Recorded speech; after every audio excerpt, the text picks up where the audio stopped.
আসসালামু আলাইকুম গাইস। তো বাড়িতে লাউ আনা ছিল, তো আমি ভেবেছিলাম আজকে লাউয়ের কিছু রেসিপি বানাবো, বাট মা সেটা ইউজ করে ফেলেছিল তরকারির জন্য। তো ছোকলাগুলো পড়েছিল, এমন চলো ছোকলা দিয়ে কিছু রেসিপি বানানো যাক। তার জন্য আমি প্রথমে লাউয়ের সব ছোকলাগুলো ভালোভাবে পরিষ্কার করে নেব।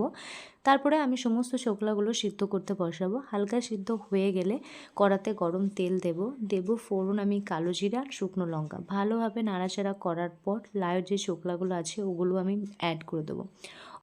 যখন ছোকলার কালার একটু লাল হয়ে আসবে তার মধ্যে আমি মশলা অ্যাড করবো। দেবো হলুদ গুঁড়ো 1 চিমটে, দেবো লঙ্কার গুঁড়ো আর একটু জিরে গুঁড়ো। ভালোভাবে ওটাকেও মিক্স করে নেওয়ার পর কিছুক্ষণ ওটাকে আমি ভালোভাবে অ্যাড করে নিয়ে নামিয়ে নেব।